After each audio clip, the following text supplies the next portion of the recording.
होठवा के लिया अरे गरी गरी हमारा के गरिया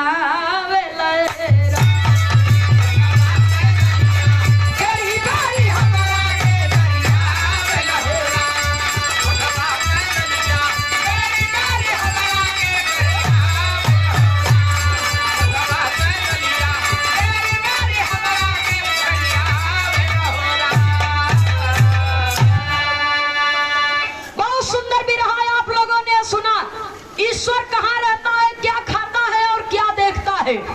संत महापुरुषों की वाणी है, ईश्वर हृदय में रहता है, अहंकार का आहार करता है और कर्म देखता है।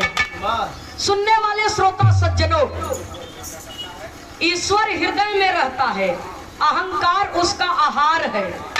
अहंकार घमंड ईश्वर का आहार है और वो कर्म देखता है। सुनने वाले श्रोता सज्जनों, एक बिरहा पाल परिवार के एक ऐसन महारथी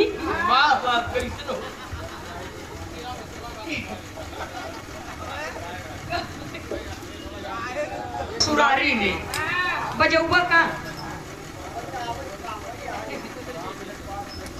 भैया श्रीमान राम मिलन पाल जी एवं रमेश पाल जी भदवा की धरती से, भदवा सैदाबाद से सादर 50 रुपया पुरस्कार किए। बहुत बहुत सादर नमन, आशीर्वाद की कामना है।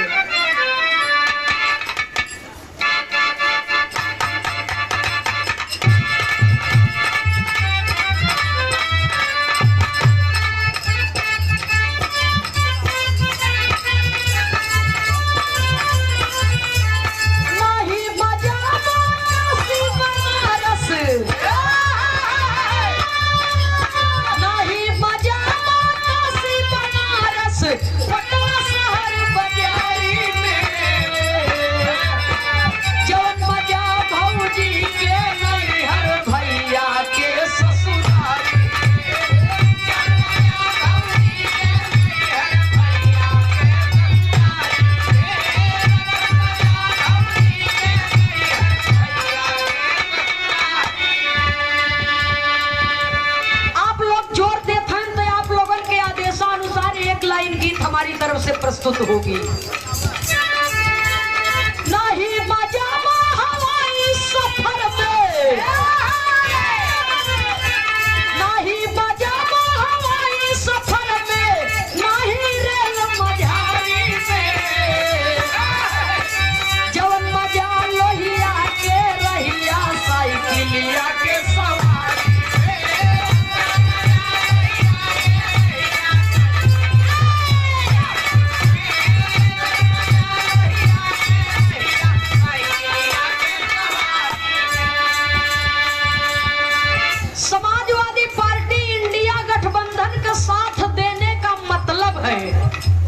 हम बहुजन हमर बाबा रतनवा,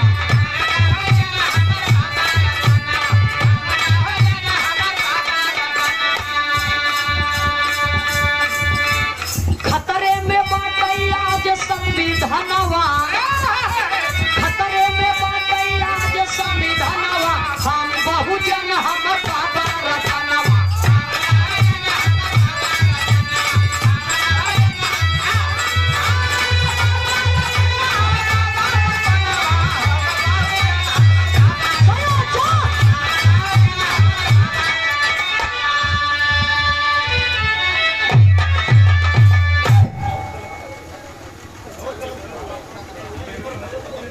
भैया बाबा गुप्ता जी कतवारोपुर की पावन धरती से 1000 रुपया तो सोचा था कि हमन से हमारे को खर्चा न हो। अच्छा मेहरारू लड़का फोन करता है कि खाए जाया, जवन खाए पिए से बचा रहे तवन लइके आया। गरीब आदमी कहाँ जहाज के टिकट पाए कि घूमे बाबूजी। तो अपन साइकिल बढ़िया चप्पल वाले का हवाई जहाज पर टहरावत बा आज के सरकार। सुनने वाले बाबू, अच्छा ये बाबा गुप्ता जी की ओर से सादर 50 रुपया, बहुत बहुत सादर नमन, आशीर्वाद की कामना है। यह बदे कहत है कि हम बहुजन हमार बाबा रतनवा। क्यों कहा था हिंदू खतरे में है, क्यों कहा था मुसलमान खतरे में है। न हिंदू खतरे में है, न मुसलमान खतरे में है, भारत का संविधान खतरे में है। और जे साथ न दे बाबूजी ओकर जिंदगी अब पूरा खतरे में बीते। इसलिए कवि को लिखना पड़ा कि हम बहुजन हमार बाबा, इसलिए कि जब देश गुलाम था तो ना जाने देश को आजाद करने के लिए ना जाने कितनी माओ ने अपने बेटे का बलिदान दिया है। इस देश को आजादी दिलाने के लिए ना जाने कितने बहनों ने अपने रक्षाबंधन का त्योहार सुना कर दिया, अपने भाइयों को कुर्बानी दे करके इस देश के लिए। और इस देश को आजादी दिलाने के लिए ना जाने कितने सुहागिनों का सुहाग लुट गया बाबूजी, तब जाकर के देश आजाद हुआ है। इसीलिए आज हर एक चीज पर जीएसटी बा, हर एक चीज पर जीएसटी बा।